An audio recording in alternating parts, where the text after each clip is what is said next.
ইসরায়েলের নিশানায় এবার সরাসরি ইরানের প্রতিরক্ষা মন্ত্রণালয়ের হেডকোয়ার্টার। কূটনৈতিক ছকের বাইরে গিয়ে এবার খেলার মাঠেই যেন পড়েছে আগুন। এই একটি হামলা বদলে দিয়েছে মধ্যপ্রাচ্যের যুদ্ধচিত্র। ইসরায়েল বলছে এটা তাদের সবচেয়ে সাহসী বার্তা, আর ইরান বলছে এটা তাদের সার্বভৌমত্বের ওপর সরাসরি আগ্রাসন। কিন্তু প্রশ্ন হলো, এই হামলার কূটনৈতিক মেরুকরণ কি দাঁড় করাবে আগামী দিনের মধ্যপ্রাচ্যে?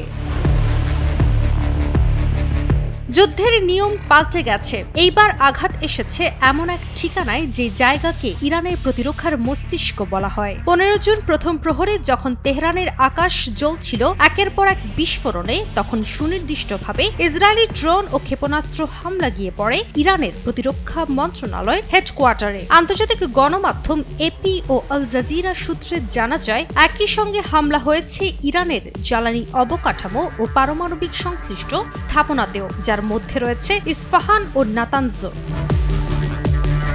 এ বিষয়ে ইসরায়েলের প্রতিরক্ষা মন্ত্রী ইসরায়েল কাটজ ঘোষণা দেন, তেহরান এখন চলছে, আর এটা কেবল শুরু। এই বার্তা শুধু ইরানের জন্য নয়, বরং পুরো বিশ্বের জন্য। অন্যদিকে ইরানের ইসলামী বিপ্লবী গার্ড জানায়, তারা ইসরায়েলের যুদ্ধ বিমান জ্বালানি কেন্দ্রগুলোকেও লক্ষ্য করেছে। তাদের ভাষায় এই প্রতিক্রিয়া হবে দীর্ঘ, যন্ত্রণাদায়ক ও অনুশোচনামূলক। এদিকে চীনের পররাষ্ট্র দফতরে জাতিসংঘ এবং ইউরোপীয় ইউনিয়ন এই হামলাকে নিউক্লিয়ার প্রোটোকলের পরিপন্থী ও ভয়ানক বিপজ্জনক নজির বলে উল্লেখ করেছে।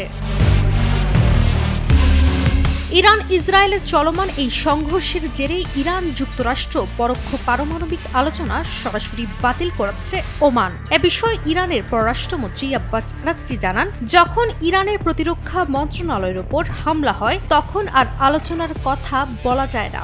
এদিকে জাতিসংঘের পারমাণবিক পর্যবেক্ষক সংস্থা IAEA জানিয়েছে, ইসরায়েলের হামলায় ইস্পাহান ও নাতানজে ক্রিটিক্যাল বিল্ডিং ধ্বংস হয়েছে, বিচ্ছিন্ন হয়েছে বিদ্যুৎ। এতে গবেষণা ও সমৃদ্ধ ইউরেনিয়াম ব্যবস্থাপনার বড় ক্ষতি হয়েছে, তবে বিকিরণের কোনো ঝুঁকি নেই বলে নিশ্চিত করেছে সংস্থাটি।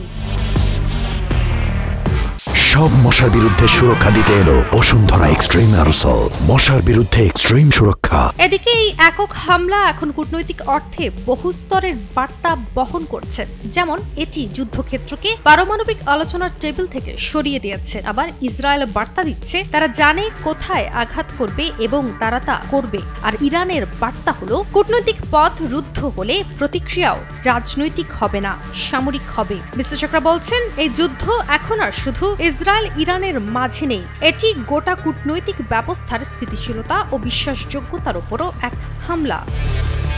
যুদ্ধের এই আগুন এখন আর শুধু জ্বলছে না তেহরানে, আগুন ছড়িয়ে পড়েছে ওয়াশিংটন, ব্রাসেলস আর মস্কোর বৈঠক কক্ষগুলোতেও। পারমাণবিক আলোচনা তো থেমে গেছে, আর যুদ্ধ কেবল শুরু। এইবার প্রশ্ন একটাই, পরবর্তী নিশানা কোথায়?